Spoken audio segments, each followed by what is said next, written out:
Ignite your curiosity with Austin Next. We're watching Austin transform from a thriving ecosystem into a global superstar. With our host, Jason Scharf, we aspire to better comprehend the true nature of innovation.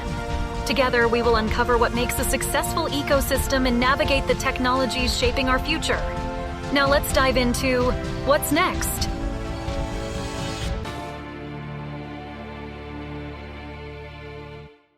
Today's podcast is sponsored by Austin Private Wealth, a registered investment advisor focused on fee-only financial planning and investment management.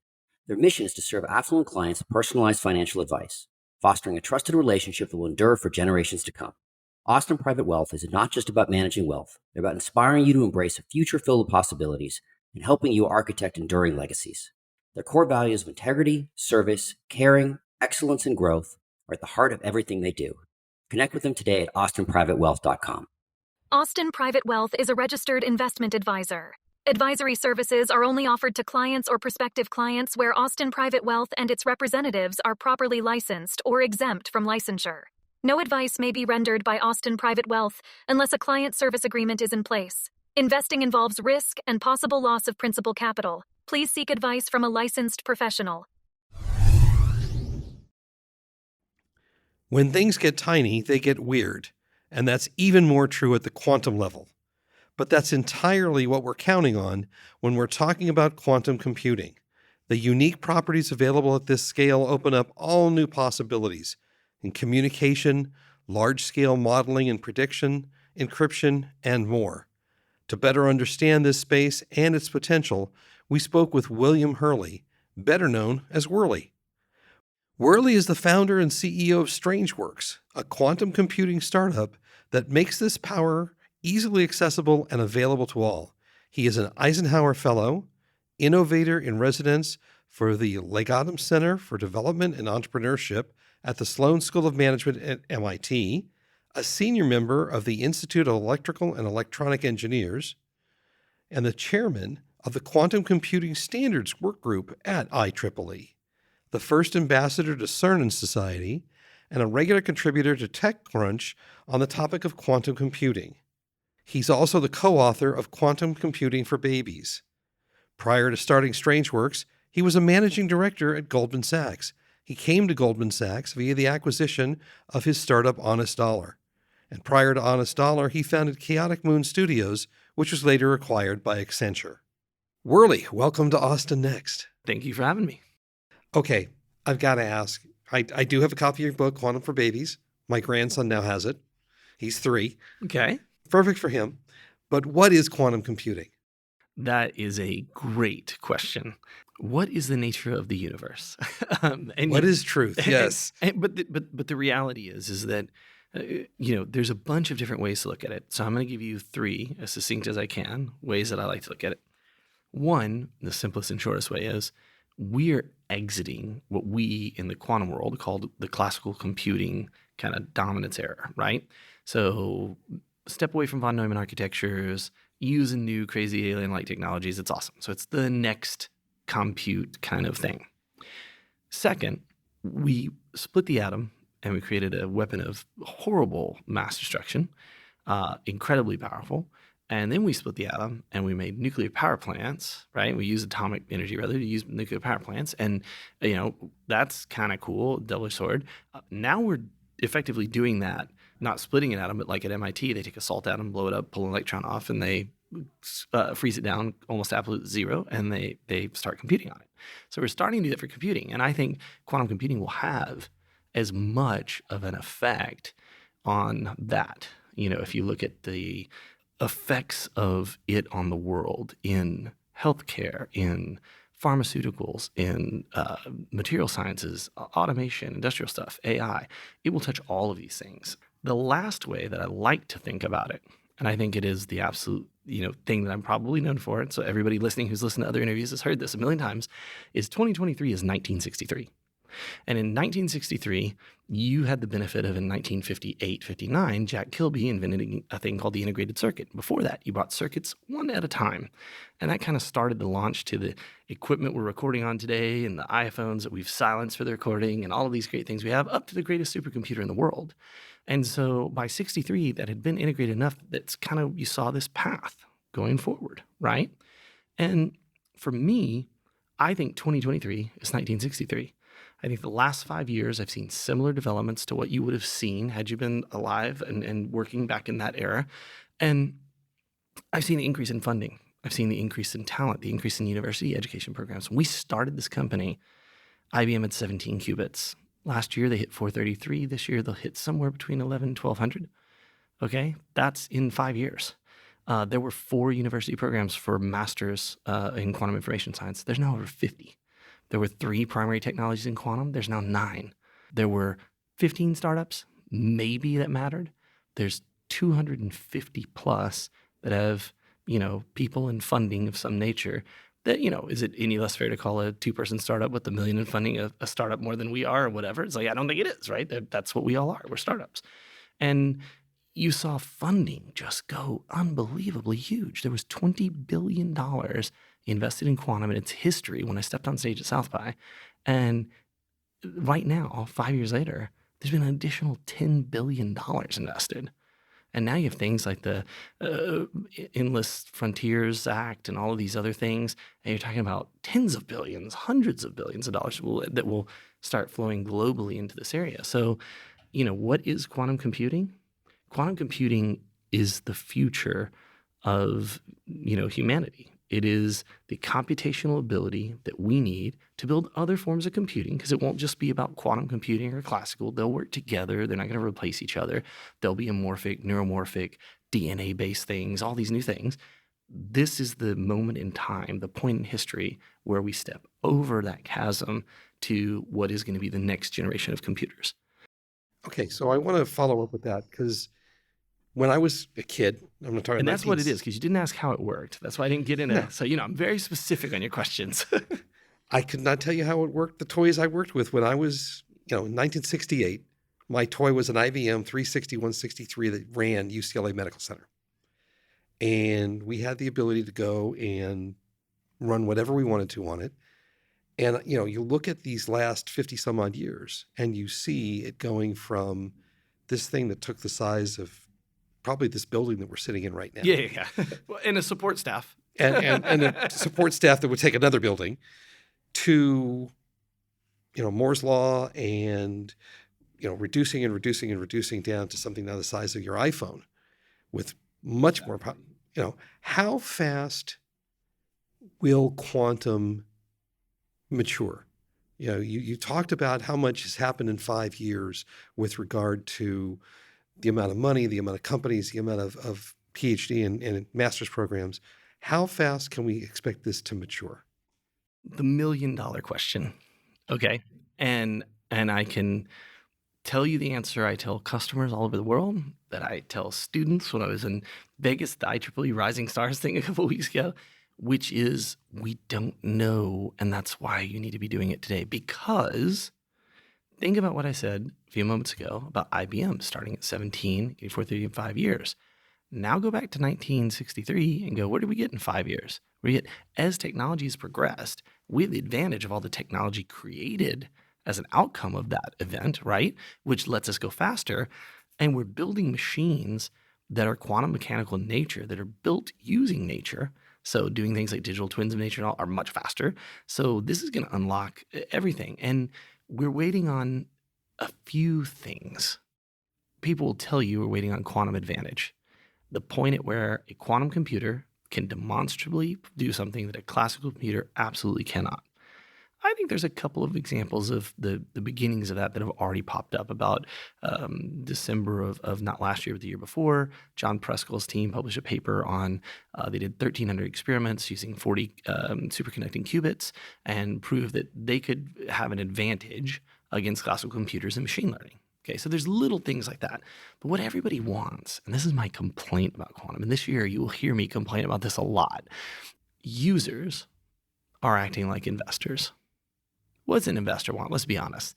The investor wants you to come with a great business idea and you boil out all the risk and there's almost no risk and then they'll give you some money and they'll take 40% of the company or whatever, right? I mean, there's a reality. The users want like the magical alien-like technology and it just works, shows up someday. So like, let me know when it does. And this is such a, ass backwards way to look at it. I mean, think of it from this perspective. What was your first computer? The IBM 360-163. Very first. Nothing else. Why did you use it? Oh, because I was a math geek at 12 years old. But who cares? I mean, it's useless compared to the computers of today and where computers got to. It was fun. But that's my point. Is like my first computer was a Epson, and I had a Commodore. I had a Mac SE at one point. And it was horrible compared to the Mac I have now on my desk, right? But like I did not use it. And what people are effectively doing is like, oh, that's great. We'll wait till it's fully matured and everybody has it. It's like you can't afford to do that for any way. It's very frustrating. Quantum advantage, that'll be the thing the market wants. Quantum acceptance, it's just a term nobody uses. Just trademark that one. And quantum value, which is something we're going to introduce at South by in 2023. This is, I think, is what's a realistic viewpoint. These machines will change computing more by 2030 than it has changed in its entire history. And it's an extremely fascinating, wondrous, dangerous, exhilarating time to be alive and be working in it. And I personally think 2023 is the year where you will see the uptick in quantum. I believe this because you had the Industrial Revolution. Why? Because you had a depression. Then you had the industry stuff come in, right? You had the Information Revolution. What happened? We had a bunch of financial problems in the 70s, right? Anybody remember those? And then what happened? And we had the information. Usually you tend to see historically, right? If you read The Fourth Turning or any of these things, you kind of see these things that happen. Like, okay, there's a downturn, but there's a new thing. And then people believe in the new thing and it goes up. I believe quantum is what takes us to the next kind of level, but I also believe it's what gets us out of quantum and AI, the combination, gets us out of some of the turmoil we're in now, financially wise, efficiency wise, et cetera, because it gives people a chance to enter the future. The question is will it be evenly distributed? Or will it be like these units? And that's part of what our mission is. When we launched, we said humanizing quantum. The idea is to get into as many hands as possible. You can't convince me that a high school student or a student at a minority college or somebody in a foreign country or whatever isn't just as capable as some student at Harvard or Yale or wherever of coming up with an idea to do better drug discovery or to address cancer or to have a new material science or whatever. I mean, we see these things all the time, right? I don't know if you've seen this guy that I've been talking to recently who's building, and I don't know where he's at on this, so I don't want to, but it's pretty public, I'm pretty sure, but he's building a fab and he built it in his garage. I made a chip, no clean room, no nothing. Okay? And he's out raising money right now and he's going to build an incredible fab. And everybody's like, oh, you gotta have a bunny suit and you gotta have you didn't back then in the day. Those are all more modern inventions. Like people that do you think Jack Kilby had a bunny suit on when he was inventing the integrated circuit? No, he did not. Right? He didn't even know what it was. Right, exactly. Yeah. And so, I think distributing this technology evenly or as widely as possible is gonna be great. And obviously there's national security concerns and this and that and whatever, but when is it coming? Sometime between right now in this moment and tomorrow and some tomorrow in the future. That's a wrong question. The question is, how do I prepare for it coming? Because it's going to come out of nowhere. One day, some physicist somewhere will have some Nobel level work and they will say, I have just done this thing. And at that moment, everybody will want a quantum computer and they'll need one and all of those things. It's literally, there's going to be some watershed moment. I think that happens in the next 24 months. I personally am betting that it's happening in the next 12 and could be easily proved wrong. Yeah, but that's my working assumption. I want to walk through it technically for a little bit and how it actually works. So that's a different. So how does it work? Which I'm happy to answer. Right. And so I want to walk through a bit of a use case, right? So one of the big things that I see the role of quantum, right, is, and correct me if I'm wrong, this is low in the stack in terms of as we think the tech stack as a big innovator accelerator, right? You talk about all these different things that will be done. One of the big, obviously, my background is a lot in life science and healthcare, and I've heard a lot of, okay, this is going to really accelerate, de novo drug design. There's a lot of good things we can do with that. So walk me through kind of how it works and why it would be that, like, drug design is a good use case for this exactly. So and we'll come to this at the end of the talk, but, not a fan of that approach, which is the approach the industry's taken, but we'll get to that later. But let's talk about how we make a quantum computer, how it works, and why it's applicable in that use case. And we'll just say, how do we make a quantum computer? Well, you take an electron, you take something that has spin, you pull it off. And you got to think of the history. 1927, fifth Solvay conference, Einstein, Schrodinger, Heisenberg, everybody get together. Quantum mechanics come into being. Einstein and Bohr fight about, super entanglement, rather. All of this very well known, wonderful PBS special last year on Einstein's quantum question or problem or whatever. It's fantastic. The God doesn't throw dice thing? Yeah. It's super good. But they did such a great job on it. So how do we make them? Well, we're effectively taking an electron and in an ion trap, or some atomic particle, and in these different various, an ion trap, you're trapping it with lasers, okay? And you're using a combination of microwaves and everything, pulse modulations and stuff to control them. In a superconducting, we're cooling them down colder than space, same kind of an annealer, but it works from a different perspective of physics. You've got things like what Nick Ferrer is doing at AeroQ with helium electrons. You've got all these different ways. But at the base level, think of a coin, and I put it on the desk in front of us, heads up, it's a 1. I flip it over, it's a 0. Take the same coin and flip it in the air when it's the apex of that spin. It's not in a 1 or a 0, or you'll hear people say everything in between. It's in a quantum superposition of every probability of 1 or 0 that there could be across all known universes, however extravagant you want to make that. Because let's face it, if anybody tells you that they know about quantum computing, I can guarantee they do not. And that is not to harp off Feynman or whatever. It's just now I've met so many people.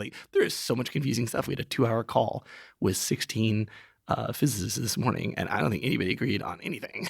So work to be done on nomenclature, standards, things like that. But so we can have different types of quantum computers.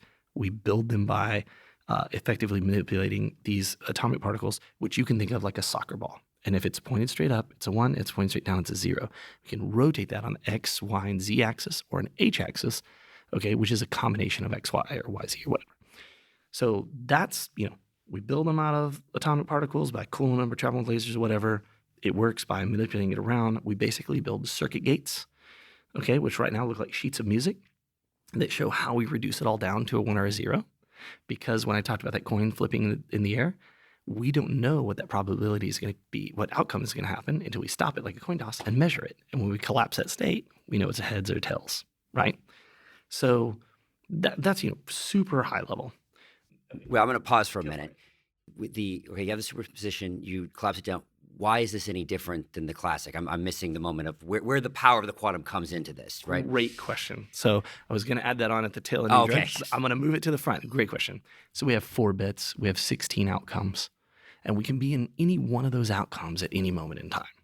And if we add a bit, and we have 5 bits, we have 25. We can be in one of those at any time. If we have 4 qubits, we still have the same 16 outcomes, but we can be in all 16 outcomes at the same moment in time. And if we go to 5 qubits, we don't have 25. We have 2 to the n, the number of bits, and the power curve goes exponentially. That is why it's so valuable. So let's take something like the traveling salesperson, which is, again, I need a new 2023 example. I think 5 years, we can kill this one. It's Michelle Simmons' example. Bluntly, I think she gave a great speech about it, about quantum in general. And she gave a bunch of examples. But one of the examples she gave, and I thought was amazing, and I used when we launched the company, was traveling salesperson problem, which some people are, is it quantum problem or not or whatever? Who cares? Her example is, we want to go to 14 cities, the 3 of us, in the most optimized path. I get on my laptop, I write a program to do it. It takes it a few thousand seconds. We go from 14 cities to 22, a difference of only 8. That same laptop takes thousands of years, 2, 3, 4, 5,000 years. We go to 28 cities, and it takes longer than the time of the known universe. So there are what are called intractable problems in drug discovery and material science and logistics everywhere, that it's not that a classical computer can't do it. That's one of the big myths. It's that it would take a supercomputer millions of years for the evaluation time to complete to give you an answer, okay?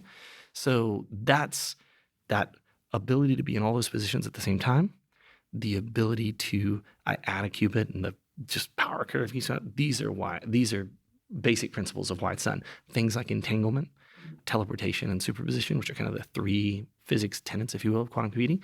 They're just a completely different way of thinking of a computing system as a physical thing, right? Does that answer your question? That's a good explanation. So back to your drug discovery. So why is it valuable? It's valuable in a couple areas. You can use it to reduce the problem space and better spend R&D dollars. Obviously, you guys probably drink caffeine today. Caffeine molecule, if you were to do a digital twin of that, let's use it as an example.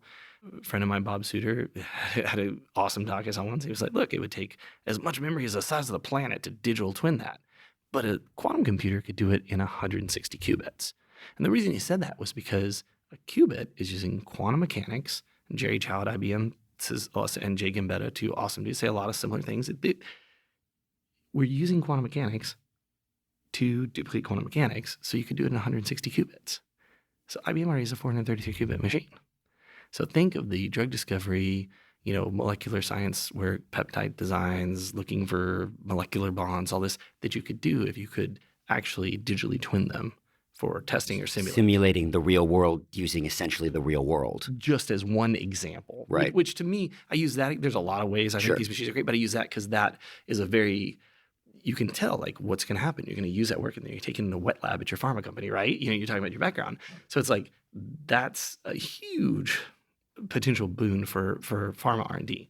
But it's the most amazing thing that everybody thinks hasn't happened yet because everybody's looking for a finish line.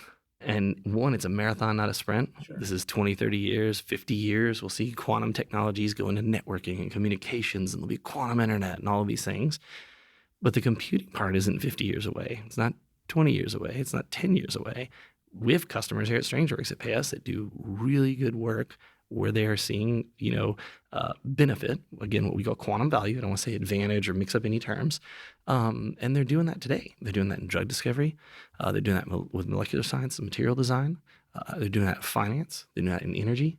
We have those customers. We are like, is it commercial? When will it be commercial? It's like, I don't know. We're charging people for it. That sounds fairly commercial to me. Sounds commercial right now. It'd be the definition of commercial. Someone's paying for it and getting value, right? And they keep coming back for more. And then they pay you again, and you're like, oh, it works, right? Like, you don't have attrition, and you're like, oh, we have a thing. So yeah, so I think it's commercial now, but it's not a $1 trillion market or multi-billion dollar market. It's maybe $100 million market in reality that will grow to be one of the most dominant things. And the future is in quantum.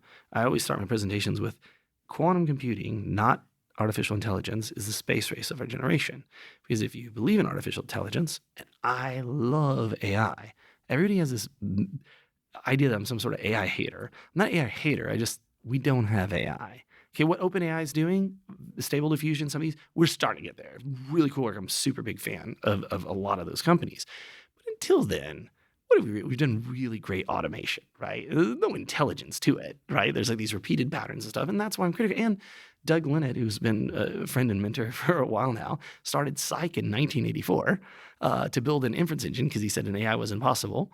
And, it's like I learned so much from him back in the early 2000s on, they're just moving the goalposts, right? Like now it's a super intelligence or some other variant of, so we keep moving the goal. So when I say quantum, not AI, is the space race of a generation, I say it because if you believe in artificial intelligence, you believe nature is quantum mechanical, and you believe that your brain is from nature and is quantum mechanical, which neuroscientists are definitely split on, okay? But if your brain is quantum mechanical, okay, then you would need a quantum computer to build a version of that brain, right? So I think you're going to see between now and the end of the decade a really good chance of a lot of things that people think is magic and, sci-fi and everything start to happen. I mean, you've seen the reaction to ChatGPT. Well, I think that's a great point because, and it was funny because you jumped ahead in terms of the thoughts. I was at, the Quantum Summit earlier when I saw you actually say that quote, and I had it written down of like, that's a really provocative statement, especially good in we're all seeing with DALL-E and ChatGPT. And what is fascinating was about ChatGPT was the GPT-3, right, was about whatever, a year and a half old, right? So like the underlying technology wasn't quote unquote new, right? It was from the moment that it was the UX, the interface, That's right. people going in that. And of course, if you look back at like the history of Apple, what was Apple famous for? Like, the iPhone, the touchscreen wasn't new, Well, right? you know what? It's so funny because I founded iPhone dev camps with Raven Zachary and the crew, Chris Messina and all them. And I use the iPhone example when I give innovation talks to boards and stuff all the time. Hey, we had apps on phones. Nokia had that. BlackBerry had that. We had all those. There's a difference. So, quick iPhone complaint. Time Magazine invention of the year. There was no invention. There was nothing new invented there. It was an innovation, right? Sure. Very simple, not semantics. Took a bunch of stuff that was already invented, put it together in a really innovative way, took over a market. So the funny thing, the irony about what we're doing here at StrangeWorks is, I worked in Apple R&D. A lot of us have worked with Apple and for Apple. We see what Sam is doing at OpenAI and all. And it's like he's been doing it since 2015, since 2018. We've kind of said, we're going to do that for quantum.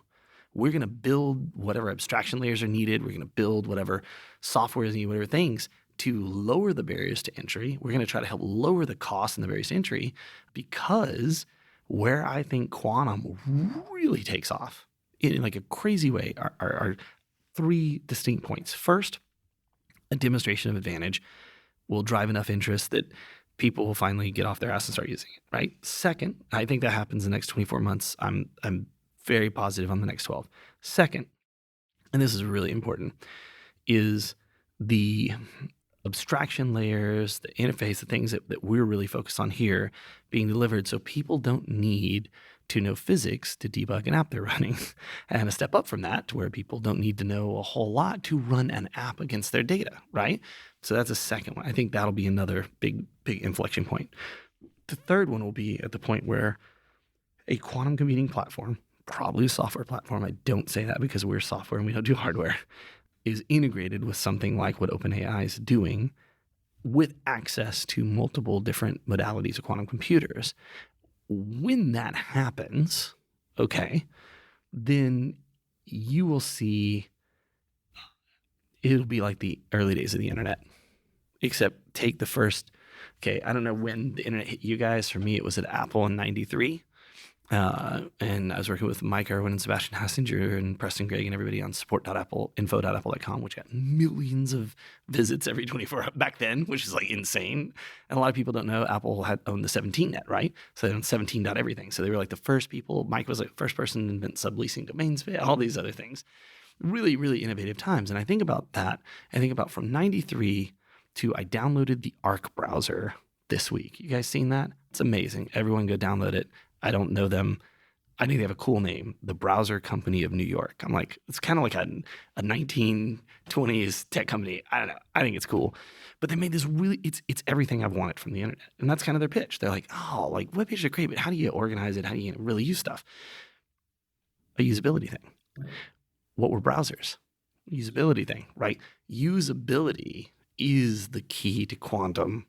StrangeWorks is focused on the user experience and the usability. I do think that abstraction layer, and I think that's the whole thing with ChatGPT, because when it was I can actually access this, and I being the broader I, right? Like anybody can random, and even like, I have a young daughter and she loves us using it to create like bedtime stories. She's like, create me this like a dragon that shrinks and does. And now we're still on the reading part that I have to read it to her in those kind of cases. Yeah, but that's so great. But yeah, and then you said it, quantum, being able to, that's, we were at an event that was talking about the worry of like technology leaving people behind. And one of the things that I've seen is the rise of the, what you call the low code, no code movement. And I'll put some of this as part of it, which is, yes, the deep technical building of quantum computers. You have to have deep physics and all that to understand it. But we're seeing this kind of abstraction layer continues to be on top, whether that be ChatGPT or Shopify, which is, do I need to understand how to build e-commerce, or do I go just easily put this together and have these pieces that go to accelerate whatever it is I want to do? It's so funny you talked about that, because it brings up two really big, very distinct issues that or topics that often come up when I'm out around quantum computing. One is about value, is about the value of what you just said.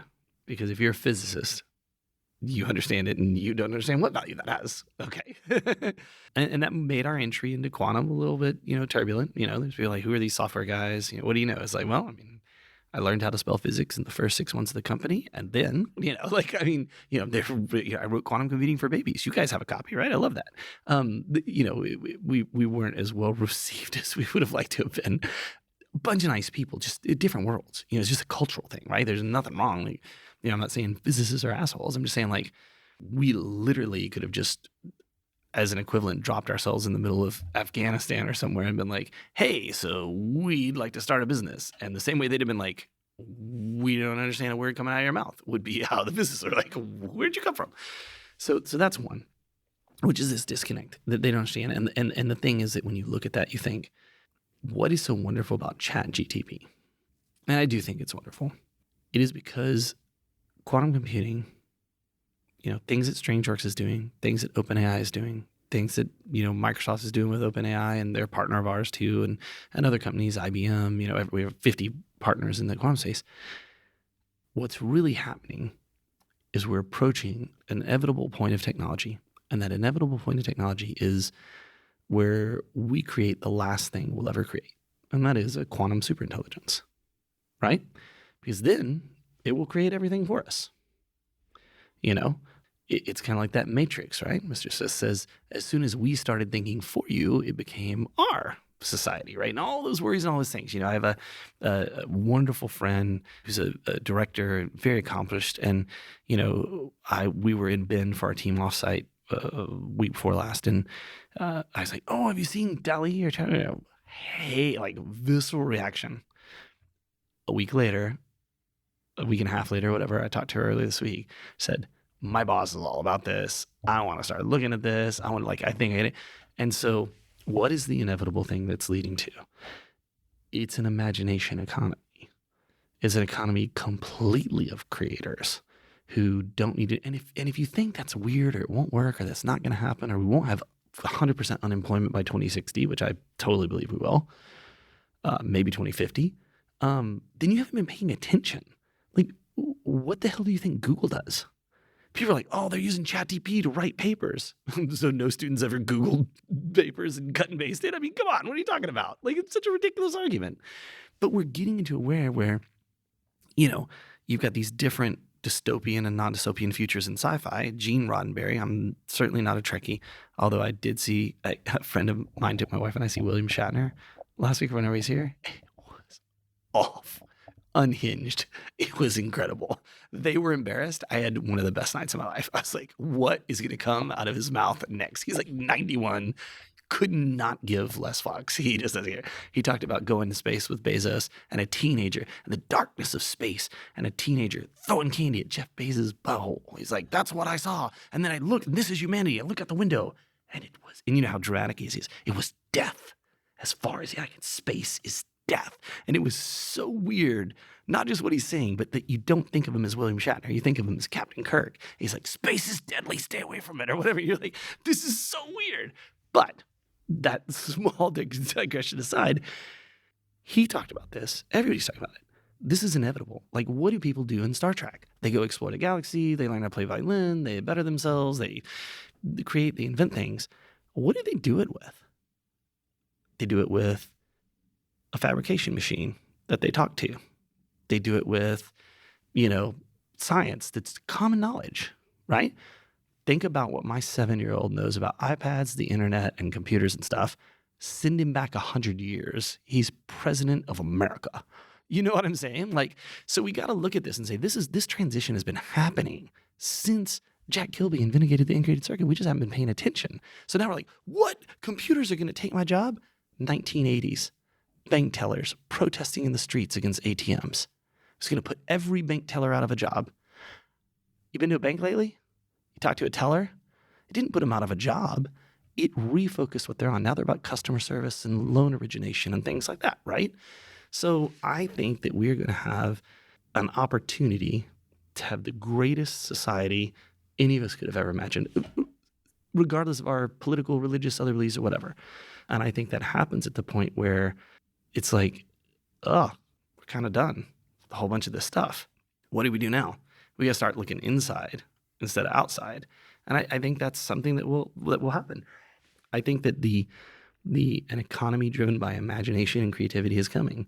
And I think Sam Altman and the team at OpenAI unleashed the dike on that, and the floodgate broke when your daughter can say that to you.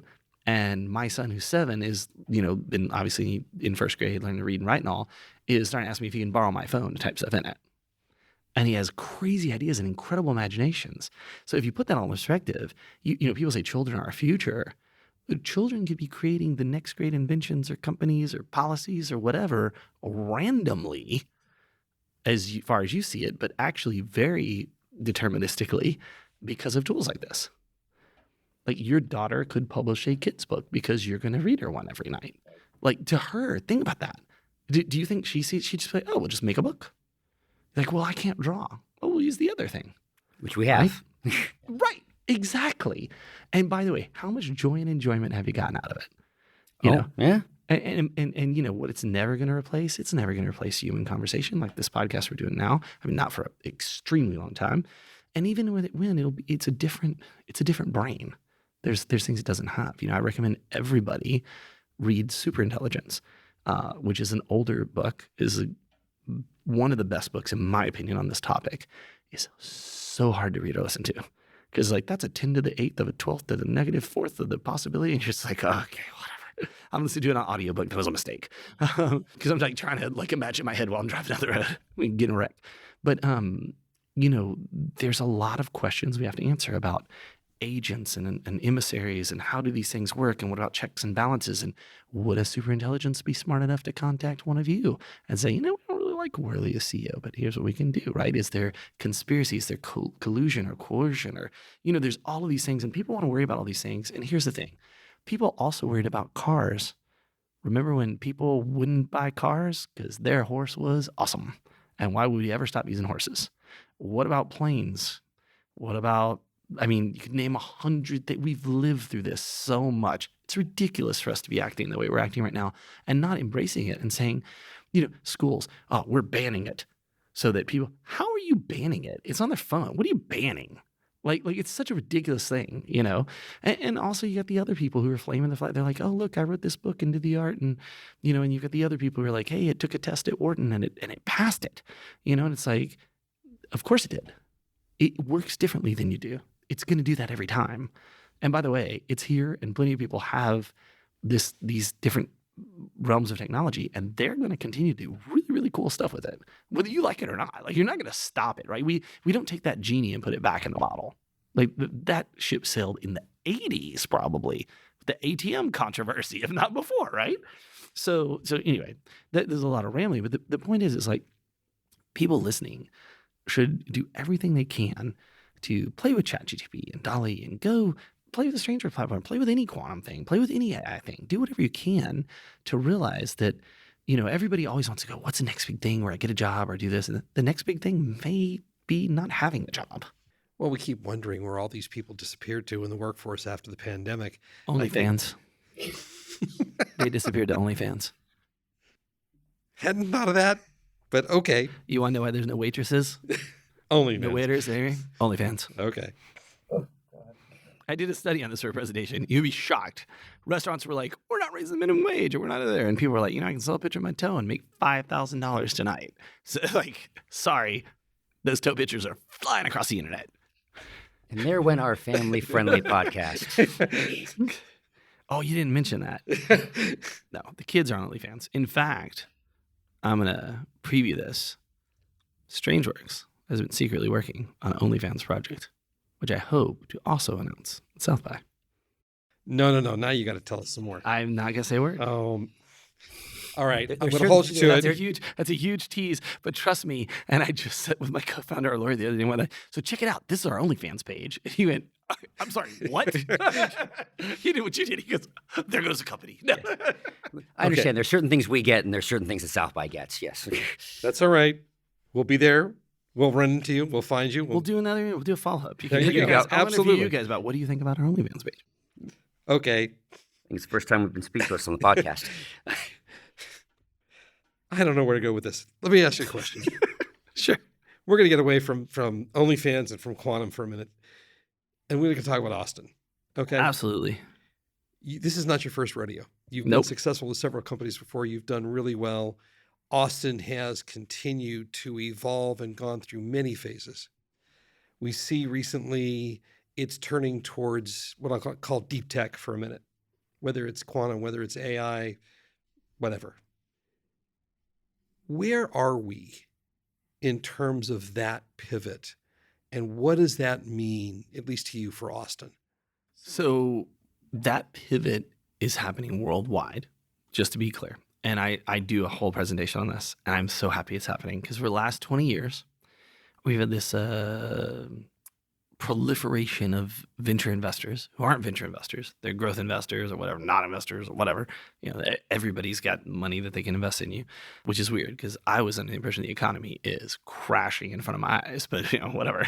I'm going to keep saving my pennies. But they invested in a Facebook. They invested in a Snapchat. They invested and they made money, and everything became, what can we do in social media? And then came the debates about it being bad and all this. And I mean, it is, right? And now we're like, my wife doesn't really use it. Nobody I know, it's kind of ran its course. We, in the last few years, have moved from investing in Facebooks and Instagrams to investing in SpaceX's and OpenAI's and StrangeWorks. And so this is a trend that I think if you look back on time, you see it go from enterprise to consumer. I think this is that trend, and I think the amount of cash flowing through it just extended it. It used to be like a 10-year cycle. Right now, this is about a more 20-year cycle.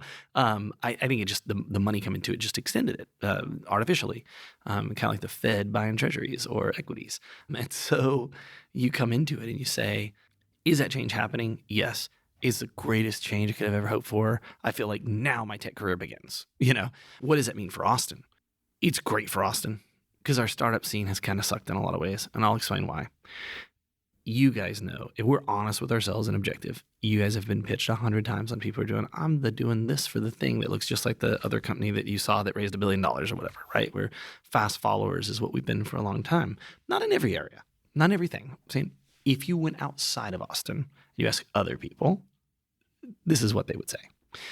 Now, you remember back in the PowerPC days, Motorola and Apple doing stuff. You remember that we're part of Silicon Alley. You got all the Silicon Labs and the Intel.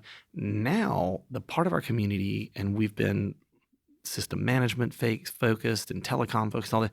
Now, all of a sudden, that kind of where there's science and math involved is now more acceptable to pitch, right, to a larger group of investors. And the dynamics of change in investment, where it's not like, oh, why don't you move your company to California from Austin and whatever, right? Like people are happy to invest all. We're global now, right?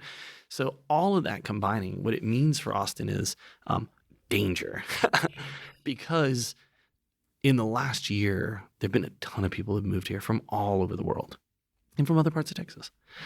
We only came here 2 years ago, and I interface with people of every walk of life, of every financial staff, of everything. And I get to hear I can't believe this person moved here and they think they're a billionaire and they're nearly not, and this and that and blah, blah, or I did this or I did that. And we've got a division, because where we had an Austin, for better or worse, we now have a Austin and Austin, LA and Austin, San Francisco and Austin, New York and Austin, Chicago and Austin. And they're these people are trying to make their name, the city they think is hot, and we're fracturing the community into all these fiefdoms, and it's a horrible thing. It's driven by ego. It's why I haven't done any, I stopped doing bar camp in 2000 something. I stopped doing events. I stopped doing all that. And part of the reason was because it's what's the purpose? And so the reason I say it's dangerous to us is because, one, the affordability of housing in Austin has already it was already not heading in the right direction. Tech didn't help. Okay. Two, we don't have the infrastructure to support the growth, right? We're not planning properly. I don't think the train we built was the right decision. I don't think the highway projects are the right decision. I'm actually in favor of burying the highway. I saw it the first time. I thought it was great. You guys, since they want to take I-35, I don't know if you've seen this, and put the highway underground and make a big park. Sounds awesome.